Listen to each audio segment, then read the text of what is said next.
Me llamo David. Tengo 42 años. Antes creía que, una vez que encontrabas tu lugar en la vida, todo lo demás encajaba. Estaba equivocado. A veces, los cimientos se agrietan en lugares que no se notan hasta que la estructura empieza a derrumbarse. Cuando me mudé al apartamento contiguo al de Sara, solo buscaba paz tras mi divorcio. El tipo de paz que se consigue al empezar de cero en una ciudad donde nadie conoce tu historia. Mi ex mujer se lo había llevado todo, no solo la casa y los ahorros, sino también la versión de mí mismo que creía que sería para siempre. Era un hombre que se reconstruía a partir de los escombros, y este modesto apartamento de Brooklyn me parecía un terreno neutral. Sarah estaba casada con Marcus, un ejecutivo de empresa que nunca estaba en casa. Su hija, Emma, tenía 16 años en aquel momento. Era callada, introvertida, siempre estudiaba a puerta cerrada con los auriculares puestos, perdida en su propio mundo. A veces los veía en el pasillo. La sonrisa cansada de Sarah que nunca llegaba a sus ojos. El distante asentimiento de Emma mientras pasaba apresurada con su mochila colgada al hombro. La primera conversación real que tuve con Sarah tuvo lugar un lluvioso martes por la tarde. Ambos estábamos revisando nuestros buzones en el vestíbulo cuando se le cayó un sobre. Lo recogí y se lo entregué, y ella se rió, un sonido que parecía sorprendido de escapar de sus propios labios. Gracias. Por cierto, soy Sara. Somos vecinos, pero creo que no nos hemos presentado como es debido. David, dije, estrechándole la mano. Me mudé hace unos 2 meses. Bienvenido al edificio, dijo, aunque su sonrisa vaciló. Te lo advierto. Las tuberías hacen mucho ruido y el casero es terrible arreglando las cosas. Empezamos a encontrarnos más a menudo. Después de eso, tomábamos café en el vestíbulo antes de ir al trabajo. Intercambiábamos breves comentarios sobre el tiempo, sobre la ciudad, sobre nada en particular. Una vez, de pie junto al ascensor con 2 bolsas de la compra en los brazos, me dijo que había cambiado la pasión por la seguridad cuando se casó con Marcus. Algunos días me pregunto si valió la pena, dijo, riéndose como si fuera una broma, pero vi la verdad en sus ojos. Marcus era exitoso y ambicioso, pero emocionalmente inaccesible, como suelen ser los hombres ambiciosos. Viajaba constantemente, ascendiendo en la escala corporativa, mientras su familia esperaba en un apartamento que parecía más una sala de espera que un hogar. Sarah mencionó una vez que solían hablar de sueños, de viajar juntos por el mundo, pero esas conversaciones habían desaparecido hacía años, sustituidas por discusiones sobre facturas, horarios y las solicitudes de ingreso a la universidad de Emma. Emma tenía 20 años cuando empecé a notar el cambio.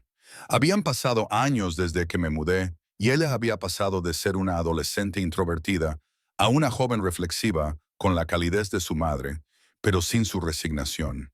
Había vuelto de su primer año de universidad diferente, más abierta, más dispuesta a relacionarse con el mundo que la rodeaba.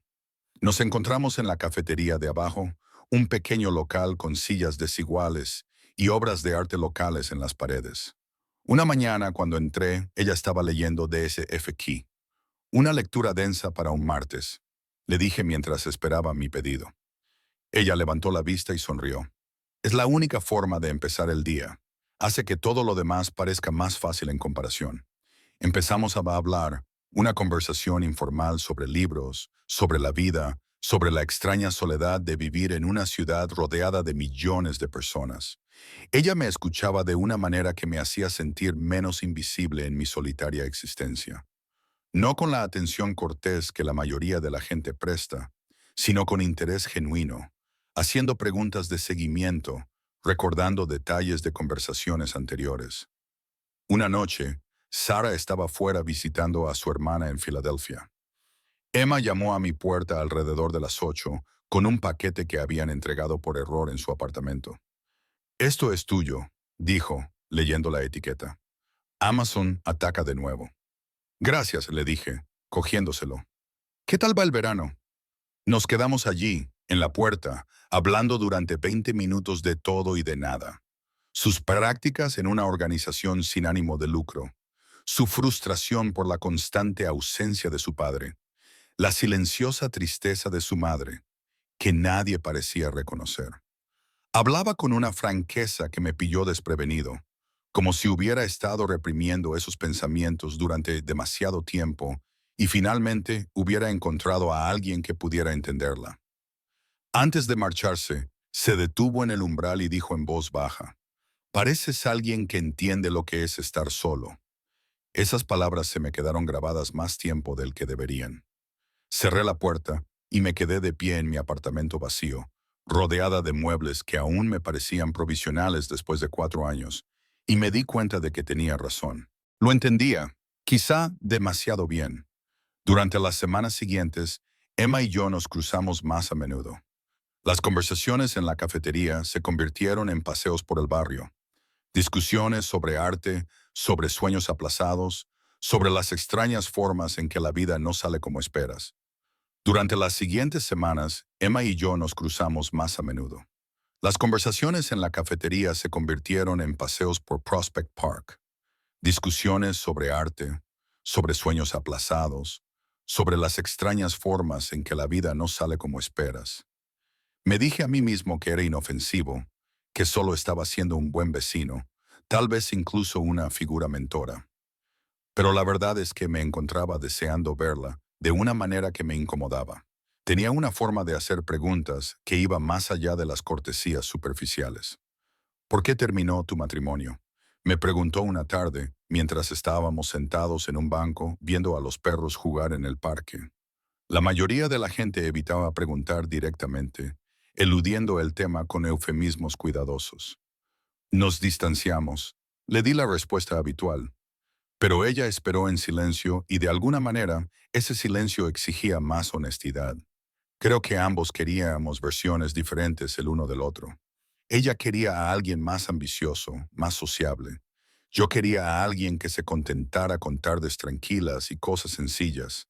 Al final, nos dimos cuenta de que estábamos representando un matrimonio en lugar de vivirlo.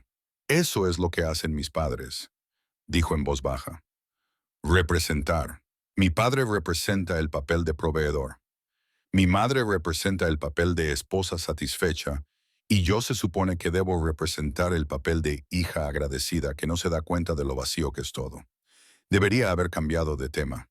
Debería haber creado distancia. Pero, en cambio, le dije, ¿qué quieres entonces? ¿Sentir algo real? Ella respondió, mirándome con una intensidad que me oprimía el pecho. Está rodeada de gente que no se esconde detrás de roles y rutinas. Las conversaciones se hicieron más profundas. Me habló de las promesas incumplidas de su padre, de las cenas de cumpleaños canceladas por reuniones de emergencia, de las graduaciones a las que asistía, pero que no recordaba. Me habló de los frascos de medicamentos de su madre, aquellos que Sara creía que nadie notaba, de cómo la felicidad se había convertido en algo controlado químicamente en lugar de algo que se sentía de verdad. Yo también compartí cosas, más de lo que debería, sobre la soledad del divorcio, sobre cómo el fracaso en el matrimonio te hace cuestionar todo sobre ti mismo, sobre el extraño limbo de ser de mediana edad y empezar de nuevo. Ella escuchaba sin juzgar, y esa ausencia de juicio se volvió adictiva. Una noche, todo cambió. Estaba leyendo en mi balcón cuando oí llorar en el apartamento de al lado. Emma apareció en su balcón, con lágrimas corriéndole por la cara y el teléfono apretado en la mano. Había tenido otra pelea con su padre por teléfono, otra promesa rota, otro cumpleaños olvidado. Él había olvidado que ella cumplía 21 años. Sin pensarlo, la llamé. ¿Estás bien? Ella miró hacia mí, secándose los ojos. No realmente. Mi puerta está abierta si necesitas hablar. 10 minutos más tarde, llamó a la puerta. Entró con pantalones de chándal y una sudadera universitaria demasiado grande, con los ojos rojos y el rímel corrido. Nos sentamos en mi salón, con las luces de la ciudad parpadeando a través de las ventanas y el silencio pesado por todas las cosas no dichas que flotaban entre nosotros. Su voz se quebró cuando finalmente habló. David, no puedo más. Vivir en ese apartamento vacío, fingiendo que somos una familia cuando solo somos extraños compartiendo espacio. Mi padre llama una vez a la semana como si estuviera tachando una tarea de su lista. Mi madre sonríe y dice que todo va bien mientras toma pastillas para poder pasar el día. Y todo el mundo actúa como si esto fuera normal, como si así fuera como se supone que debe ser la vida. La escuché con el corazón latiéndome con fuerza, sabiendo que debía distanciarme, pero incapaz de moverme. Me miró con una vulnerabilidad tan cruda, como si yo fuera la única persona en el mundo capaz de entender lo que sentía. Eres la única persona que realmente me ve, continuó, con una voz apenas superior a un susurro. Mi padre no lo hace. Él ve una responsabilidad, una casilla que marcar en su lista de cosas de las que se supone que debe ocuparse. Mi madre lo intenta, pero se ahoga en su propia soledad. Pero tú escuchas, haces preguntas, recuerdas cosas que he dicho, me haces sentir que importo. Las palabras quedaron suspendidas en el aire entre nosotros, peligrosas y embriagadoras. Sabía a dónde iba a parar esto. Lo notaba en la forma en que me miraba, en el silencio cargado que llenaba del espacio entre sus palabras. Entonces se inclinó hacia mí y me tomó la mano. El tiempo se ralentizó. Vi todo lo que podía pasar, la línea que estábamos a punto de cruzar, la destrucción que seguiría. Vi la cara de Sarah, el apretón de manos de Marcus, la confianza que habían depositado en mí como su vecino, su amigo. Por una fracción de segundo, sentí la atracción, la tentación de dejar que la soledad ganara, de aceptar el consuelo que me ofrecían, de dejar de ser el responsable por una sola noche. Me aparté bruscamente, levantándome tan rápido que casi tiró la mesa de café. Emma, no, esto no está bien. Su rostro se desmoronó por la vergüenza y el dolor. Lo siento, no era mi intención. Solo pensé que debías irte, dije, con voz suave pero firme, aunque mis manos temblaban. Ella se levantó rápidamente, evitando mi mirada. Lo siento mucho, David. Lo malinterpreté todo. Soy una idiota. No eres una idiota. Estás sola y sufres, y lo entiendo, pero esto no puede pasar. Se marchó sin decir nada más, y oí cómo se cerraba su puerta al otro lado del pasillo con un suave clic que sonó como definitivo. Pasé el resto de la noche mirando al techo, aterrorizado por lo cerca que había estado, por lo mucho que había querido decir que sí. A la mañana siguiente, los encuentros en el pasillo cesaron.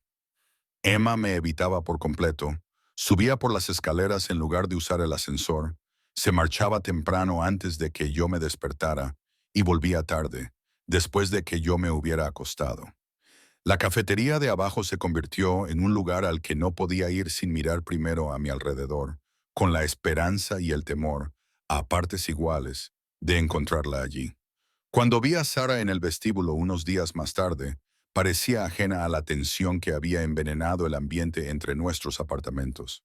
Charló alegremente sobre el tiempo, sobre cómo Emma parecía estresada últimamente, probablemente solo por adaptarse a estar en casa durante el verano.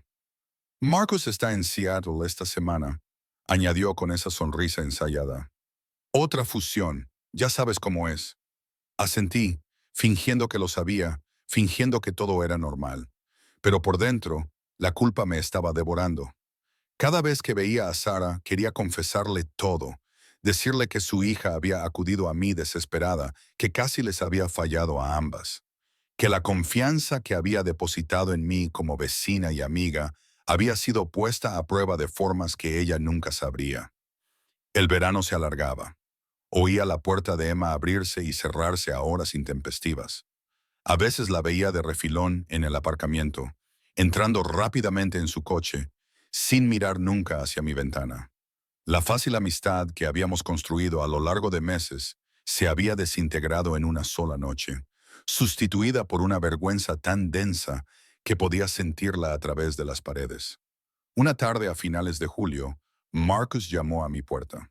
Me quedé paralizada cuando lo vi por la mirilla, con el corazón latiéndome a mil. Se lo había contado Emma. ¿Era esta la confrontación que tanto temía? Pero cuando abrí la puerta, él sonreía, sosteniendo una botella de whisky caro. David, hola, ¿tienes un minuto? Nos sentamos en mi sala de estar, la misma habitación donde todo casi se había desmoronado, y él sirvió 2 vasos. Quería darte las gracias, dijo, acomodándose en mi sofá.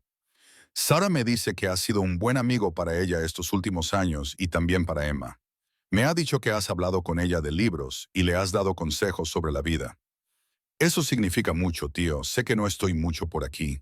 Apenas podía mirarle a los ojos. No es nada, solo soy un buen vecino. No, es más que eso, insistió. Emma siempre ha sido distante conmigo. No sé cómo conectar con ella como debería, pero Sara dice que se ilumina cuando habla de vuestras conversaciones. Has estado más presente para ella este verano que yo, y te lo agradezco. El whisky me quemó al tragarlo, pero no tanto como sus palabras. Quería decirle que estaba equivocado, que yo no era el buen vecino que él creía, que su hija había llorado en esa misma habitación y había buscado algo que yo casi le había dado.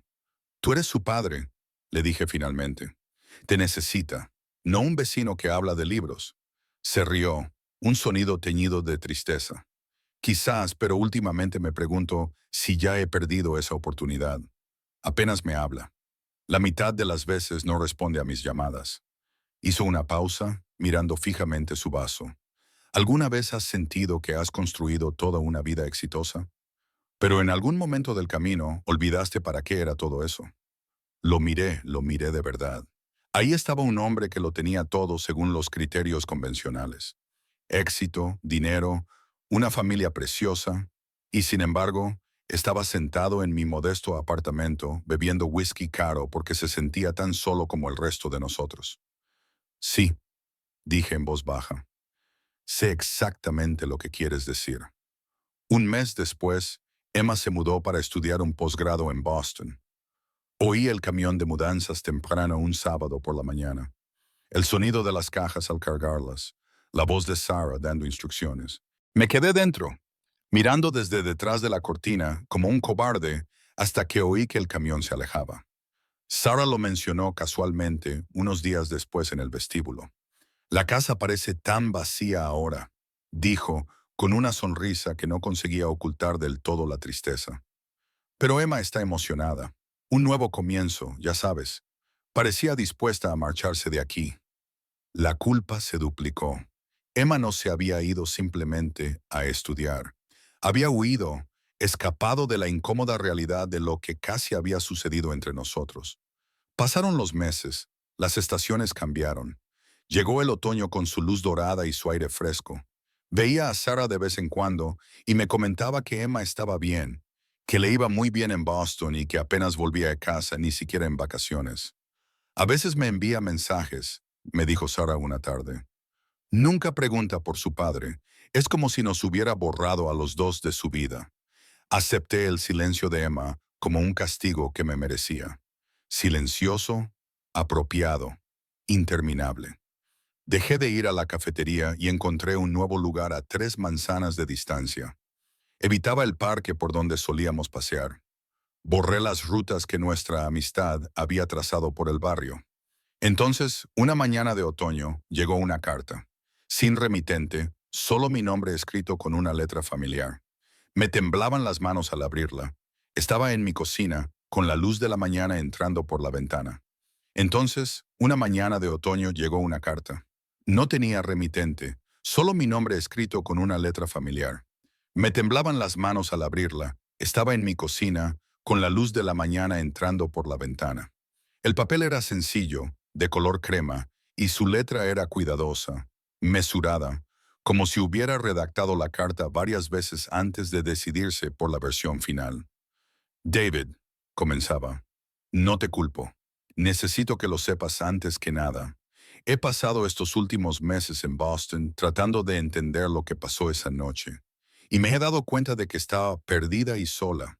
Y tú fuiste la primera persona que me hizo sentir que importaba, que era más que una decepción para mi padre o una preocupación para mi madre. Tú me escuchaste cuando nadie más lo hizo. Me viste cuando me sentía invisible. Esa noche no fue culpa tuya. Te puse en una situación imposible y hiciste lo correcto al detenerme. Gracias por protegerme de mí misma, incluso cuando habría sido más fácil no hacerlo. Espero que encuentres la felicidad, David. Te lo mereces. Me enseñaste algo importante, que a veces lo más amable que alguien puede hacer es decir que no. Te agradezco esa lección, aunque en ese momento me dolió. Cuídate, Emma. Leí esas palabras hasta que se difuminaron, hasta que las lágrimas hicieron que la tinta se corriera por los bordes. Entonces me di cuenta de que la soledad nos había herido a ambos de diferentes maneras. Ella había estado buscando validación, una prueba de que era importante para alguien. Yo había estado buscando conexión, un alivio para el vacío de mi matrimonio fallido. Los dos habíamos sido vulnerables y los dos habíamos estado peligrosamente cerca de cometer un error que habría destrozado varias vidas. Guardé esa carta en el cajón de mi escritorio. Algunas noches, cuando el apartamento se sentía especialmente vacío, la sacaba y la leía de nuevo, recordándome al hombre que había logrado ser en ese momento crucial, incluso cuando una parte de mí quería ser otra persona. 2 años después, me encontré con Emma en una librería de Manhattan. Estaba allí pasando el fin de semana, hojeando la sección de filosofía cuando oí a alguien decir mi nombre. Me giré y allí estaba ella, ahora más mayor, más segura de sí misma, con el pelo más corto y los ojos más brillantes que nunca. David, repitió, sonriendo. Me pareció que eras tú. Hablamos durante 20 minutos de pie entre las estanterías. Me habló de su programa de doctorado, de su investigación sobre el aislamiento urbano y la creación de comunidades. Ninguno de los dos pasó por alto la ironía.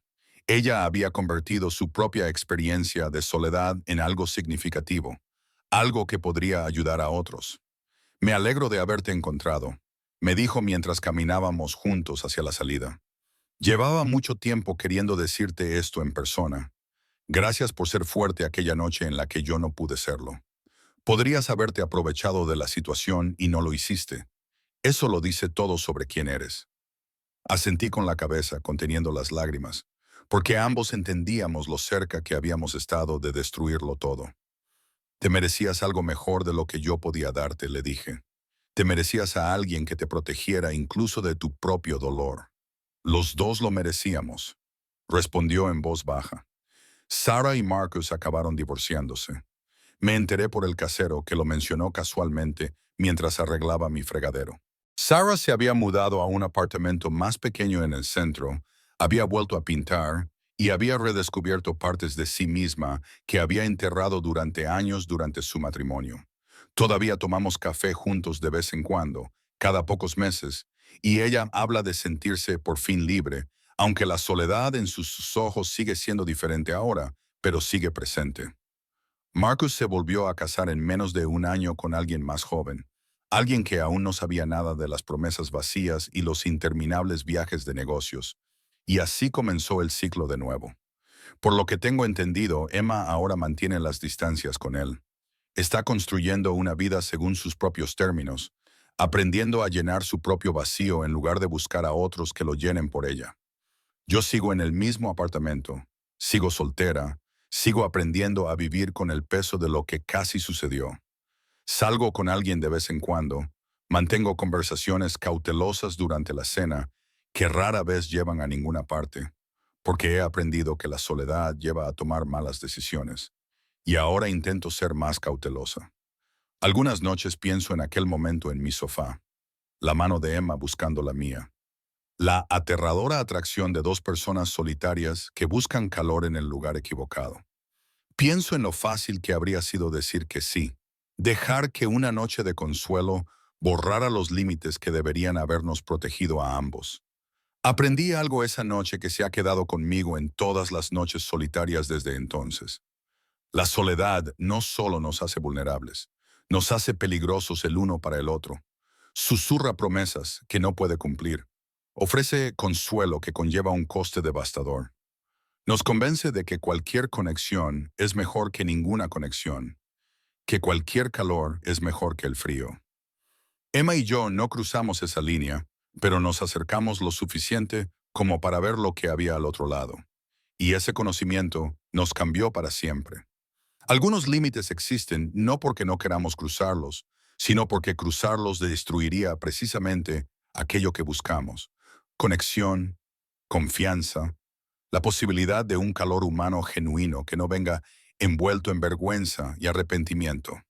Eso es algo que llevaré conmigo el resto de mi vida. El saber que me pusieron a prueba y que aprobé por los pelos, pero aprobé. Y en un mundo que a menudo recompensa el tomar lo que quieres cuando lo quieres, a veces el mayor acto de amor es la disciplina de caminar.